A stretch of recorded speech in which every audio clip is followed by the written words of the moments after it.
마르지 않는 샘, 아낌없이 주는 나무, 새날을 시작하는 광주 다일교회 교우들과 믿음의 벗들께 주님의 사랑을 전합니다.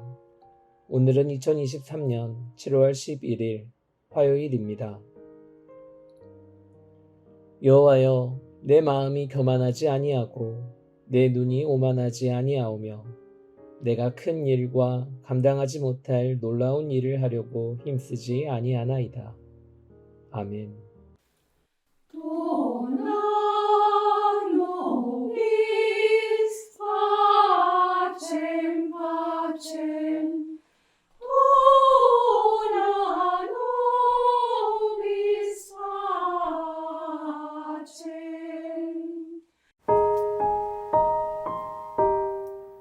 오늘은 성서예가입니다. 시편 131편, 구약 예레미야 28장 10절에서 17절, 신약 로마서 3장 1절에서 8절, 그 중 로마서 말씀으로 묵상합니다. 그런즉 유대인의 나음이 무엇이며 할례의 유익이 무엇이냐? 범사에 많으니 우선은 그들의 하나님의 말씀을 맡았음이니라. 어떤 자들이 믿지 아니하였으면 어찌하리요? 그 믿지 아니함이 하나님의 미쁘심을 피하겠느냐? 그럴 수 없느니라. 사람은 다 거짓되되 오직 하나님은 참되시다 할지어다. 기록된 바 주께서 주의 말씀에 의롭다 함을 얻으시고 판단 받으실 때 이기라 하심이라 한과 같으니라. 그러나 우리 불의가 하나님의 의를 드러나게 하면 무슨 말 하리요? 내가 사람의 말하는 대로 말하노니 진노를 내리시는 하나님이 불의하시냐? 결코 그렇지 아니하니라. 만일 그러하면 하나님께서 어찌 세상을 심판하시리요? 그러나 나의 거짓말로 하나님의 참되심이 더 풍성하여 그의 영광이 되었다면 어찌 내가 죄인처럼 심판을 받으리요? 또는 그러면 선을 이루기 위하여 악을 행하자 하지 않겠느냐? 어떤 이들이 이렇게 비방하여 우리가 이런 말을 한다고 하니 그들은 정죄받은 것이 마땅하니라. 아멘. 우리에게 주신 주님의 말씀입니다.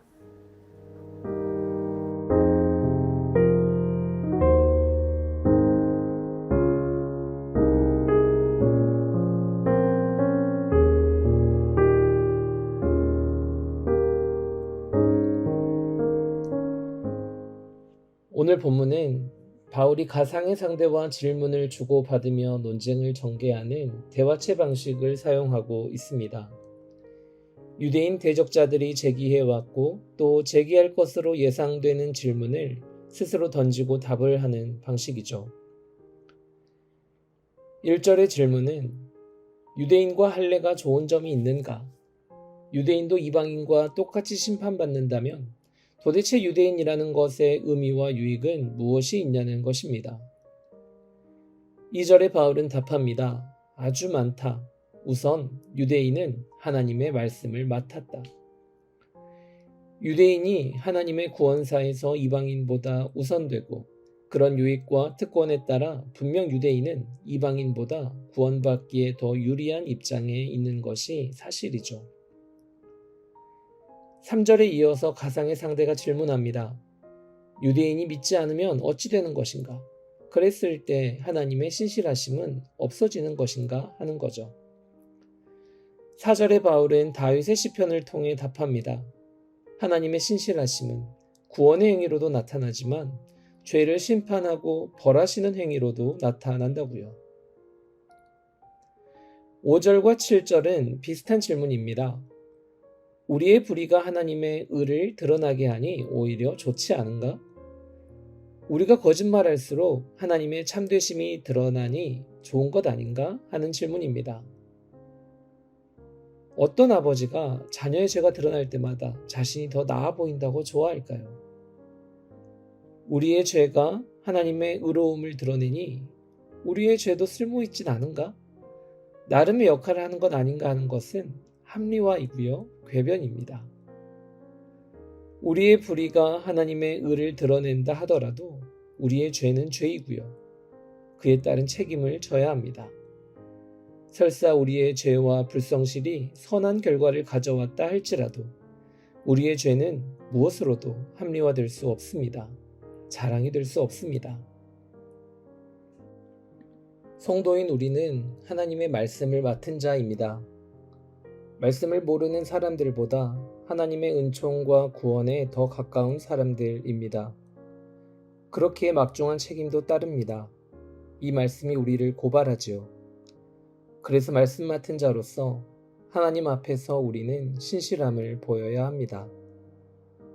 그러나 우리도 유대인처럼 말씀을 잘 지키며 살지 못할 때가 많습니다. 우리 생각 속에서는 오늘 말씀처럼 죄에 대한 합리화가 계속 일어나고 있습니다. 다시 한번 말씀 앞에서 우리 삶을 정직하게 돌아보고 우리의 연약함과 부족함을 인정하며 주님, 이 죄인을 용서하여 주옵소서 회개하는 저희가 되기를 간절히 소망합니다.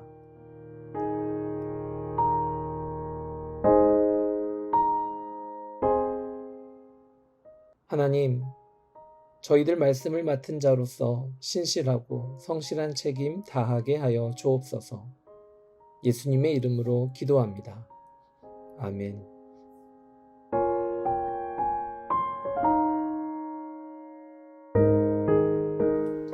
오늘도 여러분의 삶이 자리에 하나님 나라를 이루기를 바랍니다.